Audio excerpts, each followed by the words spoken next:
If you're a woman who keeps finding yourself living paycheck to paycheck, always having just enough, right? Just scraping through, not because you're not working hard or don't want more, but you are doing everything you can to get out of this endless loop, but you keep finding yourself there again and again.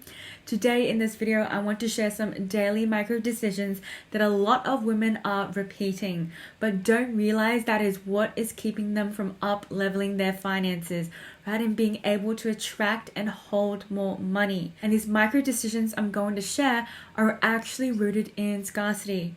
And a lot of the times they feel normal, but this is the block that is keeping you from stepping into your greatest rich girl era. So you are a woman who wants to attract and receive thousands and millions of dollars, but you won't pay 30 cents, $1, $2 for extra sauce with your meal, right? So you will eat your fish and chips, your pie, your fast food without any sauce, even though you really want it, right? You know it will taste 10 times better with sauce. And same goes with buying a drink.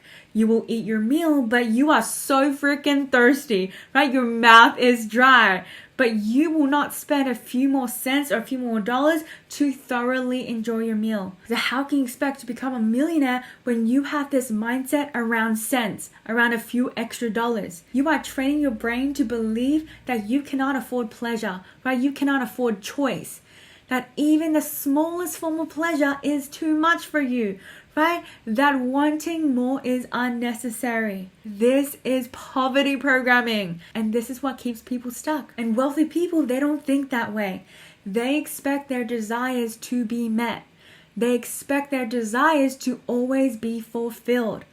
Right? They expect things to taste good, to feel good. They don't need to justify basic comfort or indulgence. They simply assume it, right? They assume they get to have what they want. And poverty mindset has nothing to do with how much money is in your bank account. It is about how much permission you give to yourself to receive what you want, right? Without the guilt. If you constantly override your desires in the smallest of ways, sauce, right? A drink, right? How do you expect to hold space for more money, for more luxury, for more freedom, right? You cannot say, I want thousands, I want millions, but simultaneously you are afraid to spend $1.50 on sauce, right? That brings you extra joy while you eat your meal, right? It is not about the sauce, it is about your identity. And wealth isn't just about numbers. It is a way of being, right? A set of micro decisions that signal to the universe and your own subconscious that I expect more. I choose more. I receive more. So let's talk about toll roads. So growing up and still to this day, my dad would drive an extra 30 to 45 minutes longer just to avoid paying a $3 to $5 toll. Right? The cost of the petrol it takes to drive that extra 30 to 45 minutes is closer or even more than the cost of the toll itself. And this doesn't even include the extra wear and tear in the car, right? The time loss, the extra stress in traffic. It is not just inefficient, it is a deep-rooted mindset of self-sacrifice in the name of saving.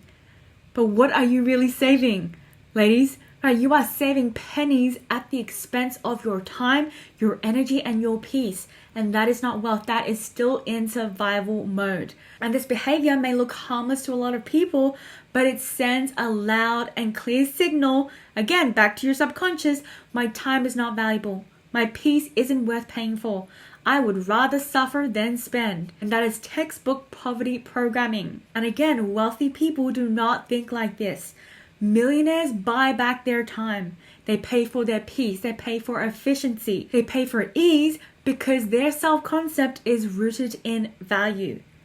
Their time is expensive, right? Their energy is sacred. They are making decisions from a belief that more money is always available. And spending is not a loss. It is an investment.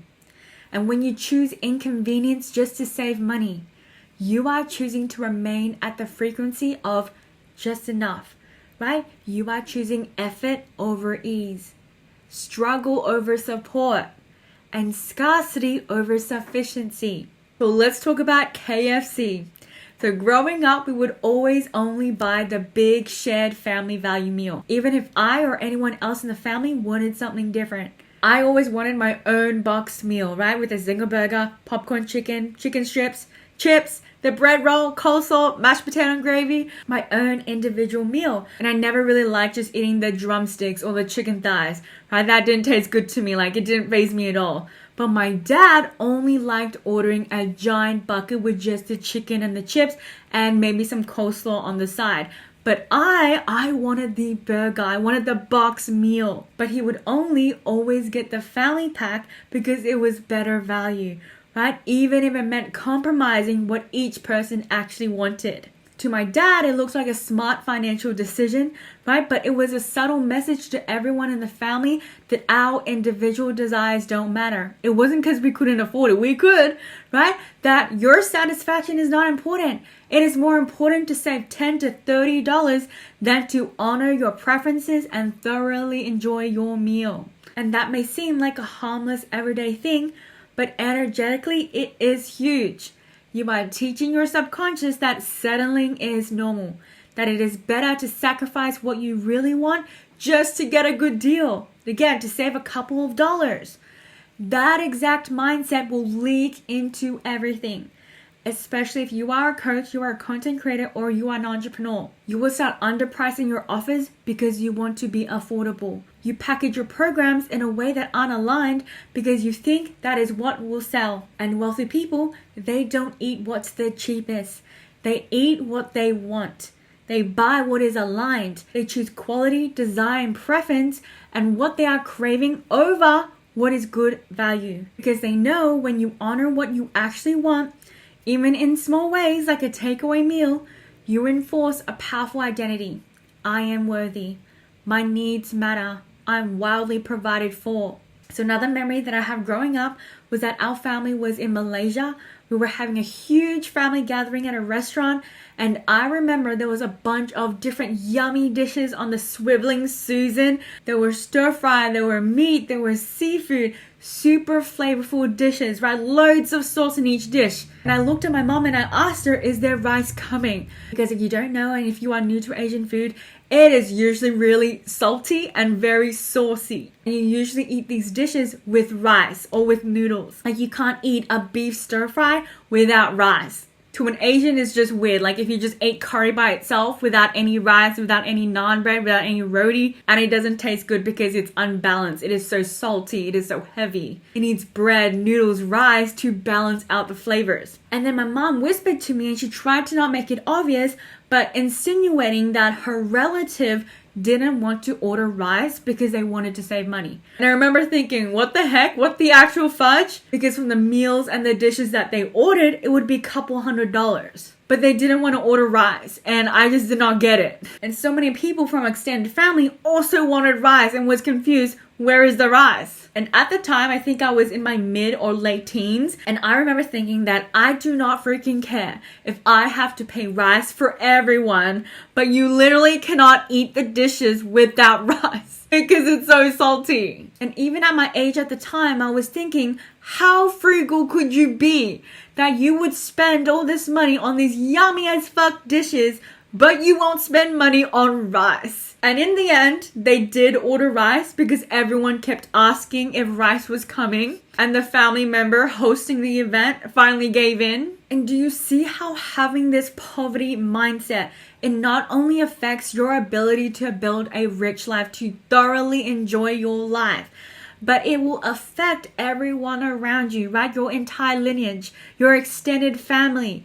You are teaching your children you only get to be happy or to only enjoy pleasure up to 60%, right? You don't get it all, right? It's not safe. You don't have the option. It's not normal to fulfill your desires and to fulfill your cravings to 100%. You can enjoy it a little bit, like ordering all the yummy dishes, but we won't spend the extra bucks to order rice to thoroughly enjoy the meal. So the next thing that we're going to talk about is the cost of choosing discomfort when it is disguised as being smart with money. So I remember a time where my dad booked my mom a flight to Malaysia, right? And it had 3 layovers. 3, right? Just to save a little bit of money instead of booking her on a direct flight.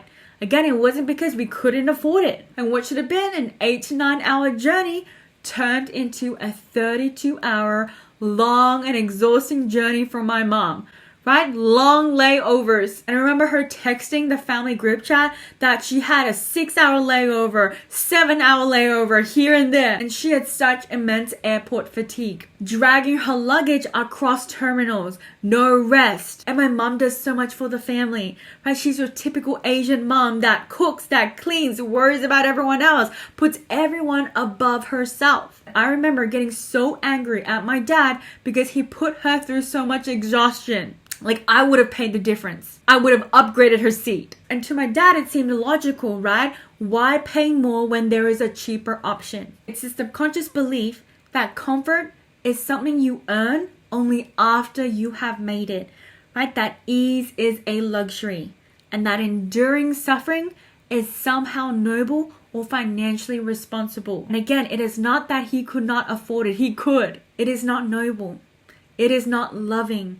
Right? And it's definitely not wealthy behavior. And to this day, this story sticks with me, right? Not because of the financial mindset behind it, but because of what it represents, right? That is the kind of treatment that I will never accept from a man ever. Booking your woman a flight with 3 layovers, making her suffer, tiring her out, compromising her well-being just to save a couple $100. Like I tell you ladies, there is nothing worse than settling with a frugal, broke-minded man.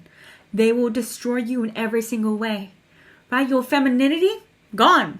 Right? Your glow? Gone. Expect your hair to be brittle. Right? Your face and your body to be exhausted, to be tired. And by the way, I love both my parents.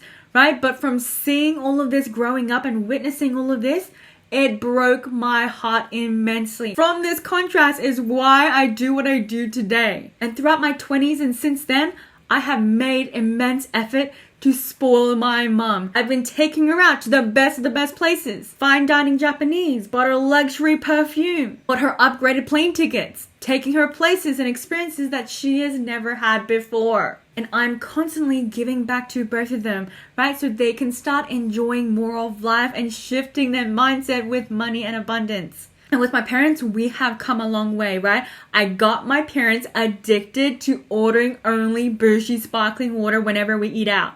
We're getting there. We are grooming them. And in saying that, ladies, if you do not work on loving yourself and raising your standards, you won't think that you are worthy of being taken care of and spoiled by a man that will give you the world, right? You'll put everyone before yourself. You'll say, that's no big deal. I don't need nice things. I'm a simple girl. And this is a perfect example of how men and how money are always interconnected. So buy the direct flight. Your time is valuable. Your energy and your peace is priceless. And you are worthy of it. Right? Better yet, upgrade to business class, first class, and at the very least, pay a couple dollars more for premium economy, right? So that you can stretch your legs, and then normalize premium economy. Give yourself a taste of more, that you are worthy of more. Because every time you say yes to more comfort, yes to more support, yes to more pleasure, you are telling the universe that I'm ready for more. I expect more. I allow more. And most people don't realize is that luxury isn't actually about excess. It is about self-respect. So let your flight be the first class decision that will shift your entire frequency. The next one is only buying clothes that are on the clearance or the sale rack.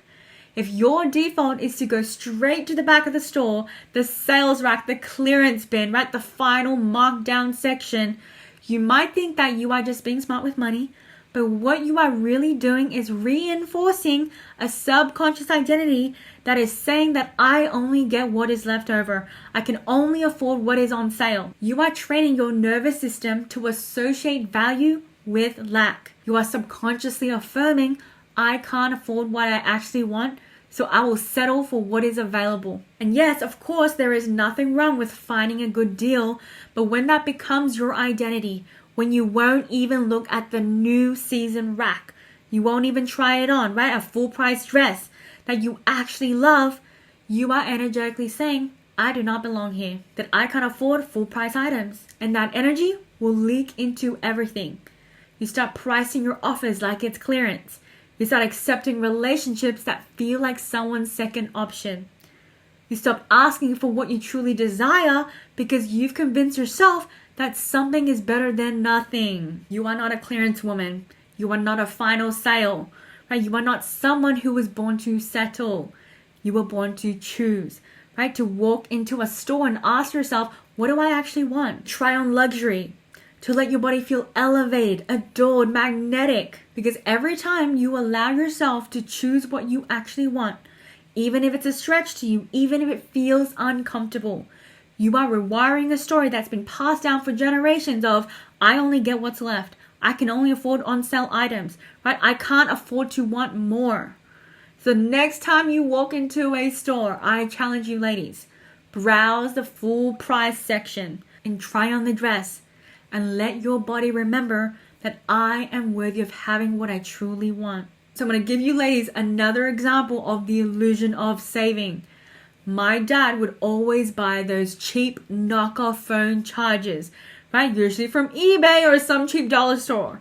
So instead of buying straight from the Apple store and investing in a high quality fast charging cable, he would buy my mom, the family, right, the cheapest one he could find so he could save money. And if you've done this, you know that they are so slow, right? It would take so long to charge your phone. And they never lasted. They would fray, they would break, they would be useless.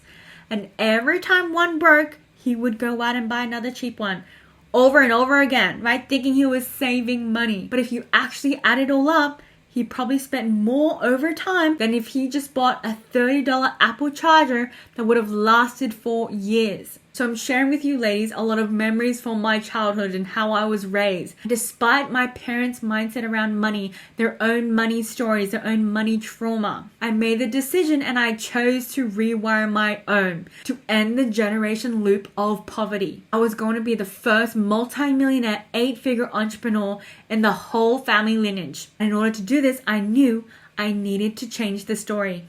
I needed to break the pattern. I needed to expand my nervous system's capacity to attract and hold more money, to hold more wealth. And I'm sharing all these personal examples to you ladies to show you that it does not matter how you grew up. And it does not matter if you were born and raised in the lower middle class. It can end with you. You can break and you can end the pattern. And the ease of money and wealth can start with you. So in saying that, I'm going to share another example with you. So my dad would buy a Samsung phone instead of getting an iPhone. This story isn't about which device is better or which has more features.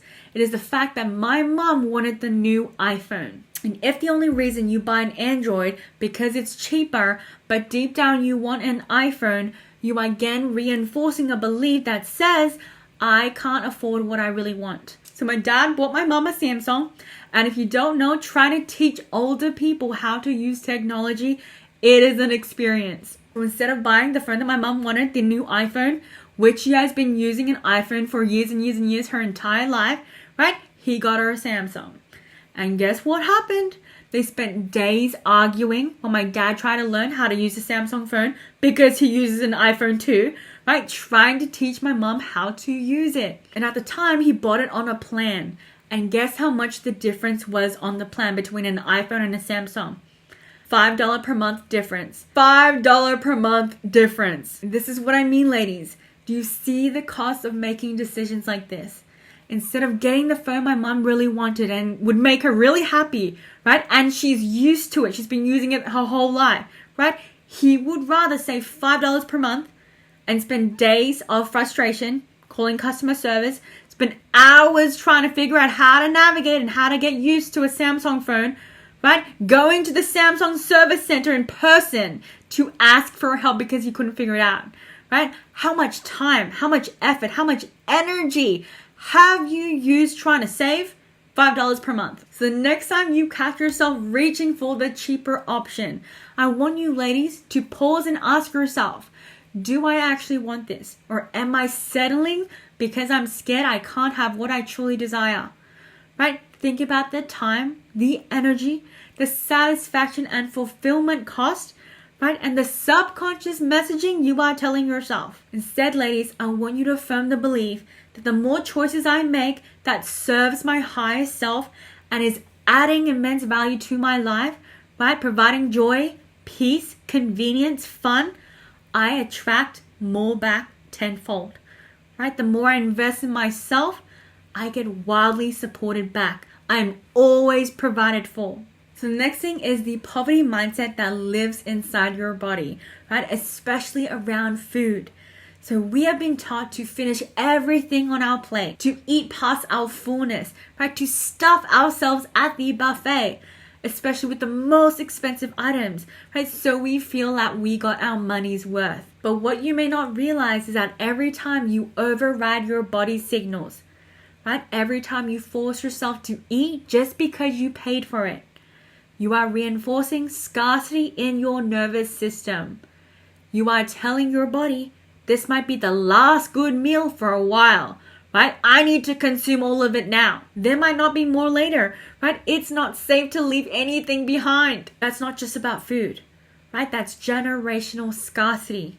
It is childhood programming. That is your body still operating from survival mode. And wealthy energy doesn't operate like that. Wealthy energy is calm. Right? It is regulated. It trusts that there's always more where that came from, right? More food, more money, more opportunities, more support. I remember growing up as a kid, I had a really bad scarcity mindset. I would eat the Pizza Hut buffet until I was so sick that after eating a lot of pizza, eating all the pasta, or whatever they had at the buffet, I would then, at the end of the buffet, at the end of the meal, I would go to the toilet and throw up. So I would literally pay for the buffet at Pizza Hut, stuff myself silly, go throw up in the bathroom, and leave Pizza Hut hungry. Nothing in my stomach because I threw it all up. And that is how bad and how serious a scarcity and lack mindset, a poverty mindset can damage you. Not even in the mind, but in your body. That's how I developed an eating disorder, body dysmorphia, bad relationship with money, until I got older and was self-aware and had to rewire and heal all of that. So when you're at a buffet and you feel the need to go back for all the lobster, all the prawns, all the expensive meats, right? Not because you are truly hungry, but because you don't want to waste your money at the buffet, right? You are not being strategic. You are embodying lack. You are saying that this is a rare chance, so I need to make the most of it, right? But what if wealth was your default? What if luxury was normal? And what if you didn't need to prove that you deserve it and this is a rare occasion by over-consuming? And that is what wealthy embodiment looks like. It's eating until you are satisfied, not stuffed.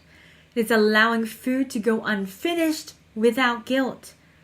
Choosing what you actually want, right? Not just what is high value or expensive, right? Trusting that more pleasure, more nourishment, more overflow is always available. Because wealth isn't about getting your money's worth. It's about being in a constant relationship with abundance. It's about knowing that you never have to overdo it, right? Overconsume, overextend, just to feel like you have earned what you paid for. So when you let yourself stop eating at 75% full, when you leave something on the plate, not because it wasn't good, but because your body said, that's enough, you are training your system to feel safe with enough. You are building a new identity. But I don't need to hold on so tightly to every dollar, every bite, every opportunity. I trust more is always coming. And how you do food is also how you do money. And when your body feels safe to receive just what it needs, you will open yourself up to so much more. I also want to share another personal experience I had with a guy that I was dating in my early 20s. So he refused to let me order Uber Eats. And I told him that I order Uber Eats all the time, very often, and grocery delivery. And he would say, why would you pay extra when I can just go pick it up for you? And he would always say that I would never order Uber Eats for myself. And to him, the guy that I was dating, right? To him that sounded logical, right? Responsible. He thought he was saving money, being efficient, right? Avoiding waste. But to me, I was just turned off. That was unattractive to me. It wasn't about the $1, $3, $4, $7 delivery fee. It was the unwillingness to invest in ease, right? The resistance to choosing convenience and comfort over a couple of dollars. And what did that tell me about him? He will choose inconvenience over peace. if he will avoid investing in himself because he only sees the costs and not the value, he will calculate every gesture, every expense, because his internal thermostat is set to lack. Not a coincidence that he worked 3 jobs, right? Always keeping busy, right? And at the time, I could sign a $7,000 client in a moment's seconds, right? Equivalent of him working 2 to 3 weeks juggling multiple jobs. And now I only date men who will pay thousands of dollars for cleaners, grocery delivery, meal prep, a maid, a private chef, invest thousands in self-development, coaches and mentors on themselves and on me. How someone sees money one way will leak into how capable he's of providing and spoiling you, aka making life easy, comfortable, convenient, luxurious for you. So ladies who are single watching this, you need to discern a man's relationship with money. And if it's poor, even if he's wealthy, you won't be provided for. Men can also be wealthy, but extremely frugal. And he may not spend a dime on you. He may not be a full provider. From today, from right now, from after watching this video, you are a wealthy woman. Wealth, luxury is your birthright. You were born to live a luxurious life. You are a powerful money magnet. When you start sprinkling all these new choices, all these new decisions throughout the week, and even if it's just a small shift, it is going to begin to alter your set point frequency, right? You will rewire your reality by choosing new standards, right? Over and over until they become your identity. Wealth comes from embodiment, right? From choosing discomfort on purpose over and over again, so that you normalize better. You normalize the creme de la creme. You cannot hold more while your nervous system still clings to survival. And you cannot calibrate to millions while your mind is still looping over saving $4, right? On delivery, $10 on dinner. And if you're ready to go deeper, to completely shift your relationship with money, right? Your self-worth, abundance, then I highly encourage you to enroll inside of Rich Girl. This isn't a $22 masterclass that you watch once and then forget. This is a full identity recalibration, right? A total embodied transformation in how you think, how you spend, how you receive, and how you lead yourself. How to attract, hold, circulate, and expand into big money. How to break the cycles of guilt, shame, and survival mode that is keeping you settling for less. How to stop obsessing over cents and stop operating from a paradigm of thousands and millions. How to make money work for you and not the other way around. How to become an embodiment of self-love, abundance, and overflow that you naturally attract provider men, high-value opportunities, and quantum income leaps. And this is the exact embodiment and frequency work I used to create financial freedom for myself, right? To wake up to thousands of dollars, to work for myself, to live by choice, right? Every hour, every day, every decision. Every single day for me is by design, right? Designed by me. I get to eat, work out, see friends, binge a TV series, cook, go on a date, right? Eat at a bougie rooftop bar whenever I want, whilst getting highly compensated doing what I love, right? Never out of obligation or force. In this video, I shared multiple examples of how I was raised. I was affected by my parents, my extended families, their money stories, their limiting beliefs, right? Their lack mentality and generational trauma and patterns that were passed down. And look at where I am today, right? You are not defined by your parents, your extended family, or anyone around you or how you grew up. You can choose a different story. You can choose a life without suffering, without self-abandonment, without scrambling on your knees for scraps, right? And trying to stay afloat to survive. This is where you leave the scraps behind and you step into overflow. This is where you stop thinking in pennies and you start becoming the woman who plays in the millions. So Rich Girl is currently in early bird. It is $1,444 pay in full or 3 monthly payments of $511. I highly recommend that you enroll today, then wait until it is at full investment as it will double in price. So this is the turning point for you ladies. You become rich by choosing to be rich, right? You step into your Rich Girl era when you move like a rich girl today, now. So I trust and affirm that this video is seen by the right women at the perfect time in their life. So please let me know what were your takeaways and your aha moments down in the comments below. I hope you ladies have the most abundant and amazing rest of your day, and I'll see you in my next video. Bye.